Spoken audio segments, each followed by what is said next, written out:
அனைவருக்கும் வணக்கங்க. நம்ம மகாபாரத கதைகளில் ஒவ்வொரு கதையாக பார்த்துட்டு வர்றோம்.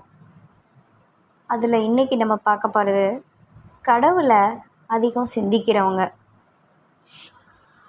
கடவுளை அதிகம் சிந்திப்பவர். பார்ப்போமா? அர்ஜுனனோட மகன்னா அபிமன்யு. அபிமன்யுவோட இல்லத்துக்கு ஒரு நாள் ஒரு முனிவர் வராரு. அப்போ அபிமன்யு வீட்டில் இல்லை, எங்கேயோ வெளியே போயிருக்கான்னு வச்சுக்கோங்களேன். அவனோட மனைவி உத்தரை தான் வீட்டில் இருக்காங்க, அபிமன்யுவோட மனைவி. அவங்கள சந்தித்து ஆசி வழங்கி அவர் ஒரு பரிசு ஒன்று கொடுக்குறாரு. அது ஒரு வித்தியாசமான கண்ணாடி, முகம் பார்க்குற கண்ணாடின்னு வச்சுக்கோங்களேன்.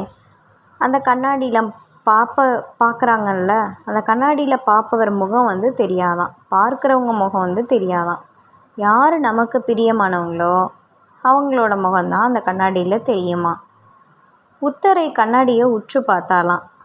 அவளோட இதயத்தில் வீற்றிருந்த அவளோட கணவன் அபிமன்யு தெரிஞ்சானாம். சற்று நேரத்தில் வீட்டுக்கு வந்த அபிமன்யு அந்த கண்ணாடியை பற்றி உத்தரைக்கிட்ட கேட்டு தெரிஞ்சுக்கிட்டானாம். விவரம் அறிஞ்சு அவனும் போய் பார்க்குறானாம்.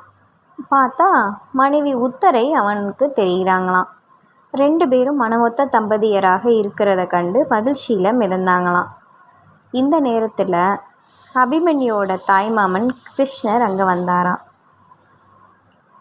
கண்ணாடியை பார்த்து கணவனும் மனைவியும் ஆச்சரியப்பட்டு பேசிக்கிட்டு இருந்தாங்களாம். அப்போ என்ன விஷயம் அப்படின்னு கிருஷ்ணர் உள்ளே வந்தாராம்.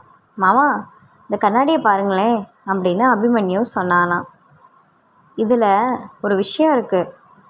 என்னது அப்படின்னு கிருஷ்ணர் கேட்குறாரு. இதில் நீங்கள் தெரிய மாட்டீங்க மாமா, இதில் பாருங்களேன், உங்களுக்கு பிரியமானவங்க தான் இதில் தெரிவாங்க அப்படின்னு சொல்கிறானா. மேலும் உங்கள் மனதை கவர்ந்தது யாருன்னு பார்க்கலாம். எனது அத்தை ருக்மணியா, பாமாவா, இல்லை மற்ற அத்தைகளான்னு பார்க்குறேன் அப்படின்னு வேடிக்கையாக சொன்னானா அபிமன்யு.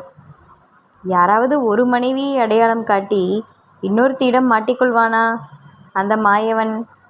கிருஷ்ணர் கண்ணாடியை பார்த்தான். அதில் யார் தெரிஞ்சாங்க தெரியுமா? சகுனி தெரிந்தானாங்க. கிருஷ்ணர் கண்ணாடியை பார்க்கும்போது இது என்ன விந்தைன்னு கேட்குறீங்களா? இதே கேள்வியை தான் அபிமன்யுவும் அங்கே கேட்டிருக்கான். என்னை வணங்குபவர்கள் கூட காரியம் ஆகணுன்னா தான் என்ன நினைப்பாங்க. ஆனால் சகுனி தூக்கத்தில் கூட என்னை கொன்றே தீர வேண்டும்னு துடிக்கிறான். எப்போதும் அவனுக்கு என் நினைவு தான், அதனால் எனக்கும் அவனோட நினைவு தான்னு சொல்கிறாரு.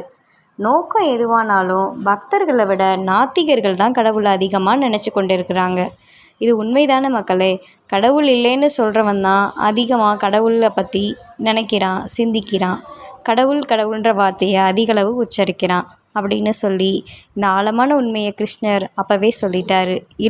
இருக்கிறேன்னு சொல்கிறவனுக்கும் இருக்காரு, இல்லைன்னு சொல்கிறவனுக்கும் கடவுள் இருக்காரு. நன்றி, வணக்கம்.